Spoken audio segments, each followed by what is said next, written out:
اپنے دور میں پونے 4 سال میں عمران خان سے جو ایک بہت بڑی غلطی ہوئی تھی جس کا اس نے اعتراف بھی کیا تھا، اور بشرا بیوی چونکہ اس کی پیرنی ہے، آپ دیکھیں نا کہ پیر ہوتا ہے، اس کی بندہ بڑا ریگارڈ کرتا ہے، اور یہ کہا بھی جا رہا ہے کہ عمران خان نے جو شادی کی تھی وہ صرف اس لیے کی تھی کہ یہ پیر کے سامنے رہیں اور یہ پیر سے پوچھا کریں ہر بات۔ بہرحال ابھی عمران خان کی وائف ہیں بشرا بیوی، اور بشرا بیوی سے جو ایک بات پہ تھوڑی بہت تلخ کلامی عمران خان کی ہوئی تھی وہ یہی تھی کہ توشہ خانہ کے معاملات آپ نے ہینڈل کیے، کیونکہ عمران خان نے توشہ خانہ میں کچھ بھی اپنے لیے نہیں لیا، تمام تر جتنا سب کچھ تھا وہ بشرا بیوی نے ہی بیچا ہے، اور بشرا بیوی کا اس میں اہم کردار تھا۔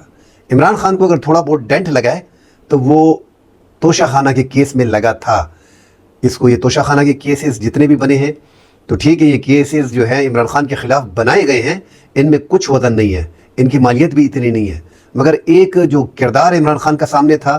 اور جو انہوں نے کیا ان کے دور اقتدار میں، جو توشہ خانہ کا واقعہ ہوا، ہار لینا، پھر اس کو بیچ